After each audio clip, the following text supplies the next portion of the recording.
feeling good now, not like the first time I do my chemo. Now I feel better.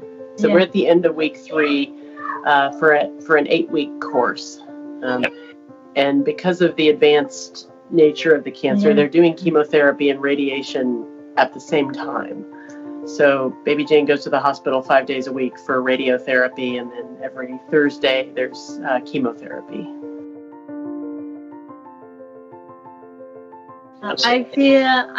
I say only thanks the people here in Hong Kong that help for me, especially Mom Jessica. Yeah, there's so much people have a good heart to help about my case. Baby Jane's case is unfortunately not uncommon, and as far as when we talk to other NGOs and other people in this space, it's not even people will tell us it's not even that bad, right? It's it's in the spectrum of what is not uncommon. But the sibling of Baby Jane's employer ended up coming to live with us as well, because while she was healthy and didn't have cancer issues, her employment situation was really poor. But she ultimately could not stay and fight her legal case because she was fortunate enough to find another family who wanted to hire her, and she needed to go back to work. And the law here she had to choose between, do I sign a new contract and start over with a new employer, or do I delay going back to work where I'm going to earn money and try and stay and fight my case with my former employer? I think she made the right choice to take a new job, and she was really excited to get back to work. But that's not a choice that a worker here should have to make.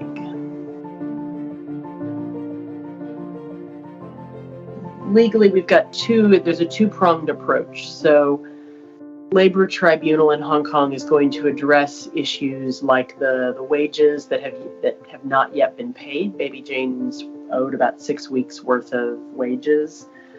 She has some holiday pay she has not received. They did not provide her with the air ticket home that's required at the end of a contract. So there's some basic employment items that she is due.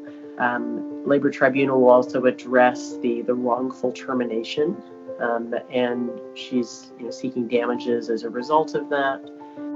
And separate from that claim, then there is a discrimination claim. So Hong Kong classifies cancer as a disability and prohibits the discrimination of a worker on the basis of their disability, particularly in a case like Baby Jane, where she hadn't even used all of her statutory sick leave. So if you read the comments on the local newspaper stories, both in English and Chinese, that people make, or comments people make on social media, the sympathy for the employer really shows the lack of education that employers as a whole have about what their responsibilities are. I am not unsympathetic to how difficult it must be to have someone who works for you, whose support you need, become very ill. That is a difficult situation. But when you hire someone under the law, you have very specific responsibilities. If you do not want to assume those responsibilities, do not hire someone. And so it's clear that the general population does not understand when they employ a helper. They're not buying a commodity, they're hiring a person. These are people with the same rights that the employer has. Most of those employers go off to work for someone else. They have agreed in writing to provide medical support. Now, in Baby Jane's case, those costs were incredibly low. The government system paid for almost everything, and would have continued to do so had her employment contract not ended. People are sympathetic for because of the live-in rule, how can you have someone living in your house who's sick? I agree, that's hard, right?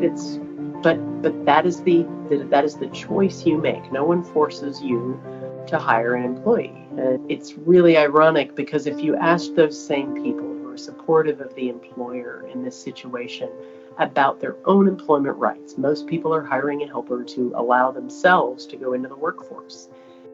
They would feel very different about that situation if they were in the employee shoes, just like Baby Jane is.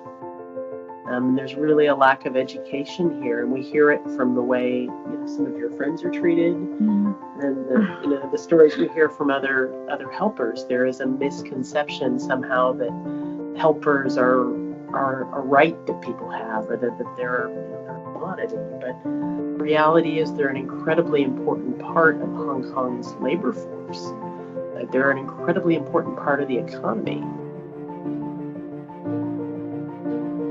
So last night we had 50 women, I think? Yeah, more than. Yeah, more than 50 to 60 women who came to our apartment building. We did a pizza party, and we had sort of two presentations, one on raising awareness around getting screened for cervical cancer and breast cancer and what symptoms are. We were able to get some materials in Tagalog for the women to take with them to learn more about how to prevent the disease that Baby Jane has, because it's actually, cervical cancer is quite slow growing, and it's much easier to treat if it's caught early.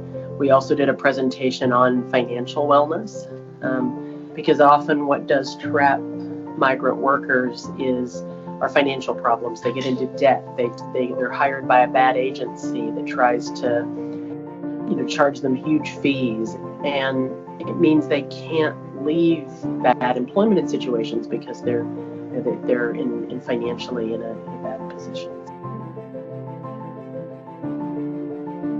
I think probably the biggest thing in terms of support for Baby Jane at this case, for people in Hong Kong, it's certainly make sure that your legislators, your representatives know that you care about this issue. We have gotten attention from LegCo members who are using this case to highlight some of the issues. Make sure your representatives are aware, and that includes, what Baby Jane was just describing. Part of the struggle is proving things. I mean, even Baby Jane was not provided with adequate food, but in fact, the contract simply says food. It doesn't say food that isn't rotten, or food that isn't gone off, or food that isn't counted how many slices of bread you get each week. It doesn't say adequate food. It simply says food. That she slept in a cupboard under the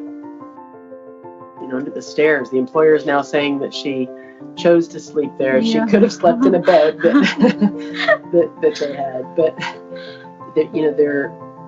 so I think we've been very fortunate with support from the legal community, the medical community. We continue to raise funds. Baby Jane's best long-term hope from a health perspective is that the treatment is able to shrink her tumors to the extent that we can remove them. Yes, which I know is what you want. So, because initially the cancer was not operable because of the advanced stage. So that is still a hope. But for people in Hong Kong, and really people anywhere, it's modern day slavery in plain sight. And people don't speak up. They don't say something when they see something. So it's making the people who represent you and who make laws, make them aware of that you care about this issue and you want to see it addressed appropriately under legislation in a way that people can access. And if you see something, say something. Baby Jane's neighbor was kind enough to realize that she was getting really thin and knew she wasn't getting food, and they would sneak you noodles but if you see something, you have to say something. And that's really difficult. It may be your friend, your coworker, who's engaging in abusive behavior, but the only way these patterns of behavior stop is if we talk about them and we bring them to light, and we make them a priority and recognize the contribution that these women make to our economy, and show them that we value them in the way that we write our laws and handle our legal system.